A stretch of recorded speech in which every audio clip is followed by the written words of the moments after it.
Don't get me wrong. Let me just state for the record that I'm all for AI. And as you know, I've rolled out to every engineer in Endor Labs, Cursor. Here's the thing that we're finding though. And in fact, I'll quote a CTO of a large fintech company in the UK who told me, if I could have it my way, I would give every senior engineer in my company a coding assistant, but I would not do that for my junior engineers. So here's the problem that you were, I think, trying to get at, which is when people know what they're doing and they can supervise and it can be a co-pilot, not to be mistaken with autonomous coding, then you can really supercharge productivity by 30, 40, 50% for senior people that know what they're doing. When you give this to junior engineers, kind of your risk is kind of blind leading the blind. And so you've got all this massive amounts of code being generated by these coding assistants, being overseen by people that don't know what they're doing. And now you end up with the seniors having to waste time to kind of go refactor that code, review it, give tons of comments. In fact, just this morning, I was reading a study where they did research with some of the most popular open source project maintainers, and they gave them all these modern coding assistants. Before they started the experiment, they asked and surveyed like how much productivity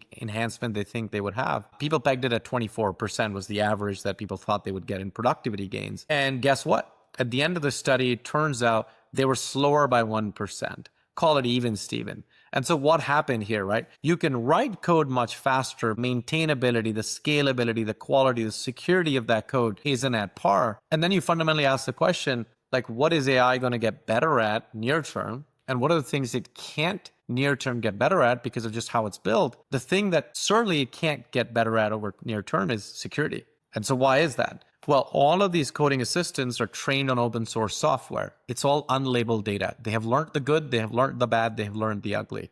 So how do I undo that? And how do I go bring labeled data so now all of a sudden AI tools are generating secure code by default? It doesn't work that way.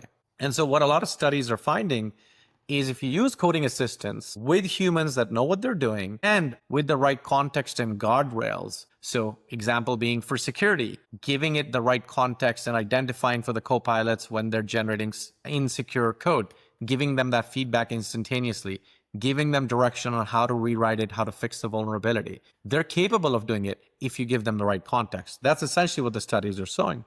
So fast forward, essentially the people that have studied this for a while in the enterprise and thinking about how to have the right rollout strategy, it's about have the people that actually are trained software engineers. It's very dangerous in the hands of vibe coders like you, Ron, if you're shipping production software. So I forbid you from ever shipping production software without, of course, all our guardrails. Then maybe we can have a conversation. But then you got to put the right context. Now, one of the best ways to bring that context in is MCP servers, right? It gives you an ability to bring third-party context, the security expert into the coding assistant and the IDE, bringing in the quality controls in there, the architectural kind of oversight in there. And so I think MCP is a fantastic way to think about putting enterprise guardrails into your favorite coding assistant.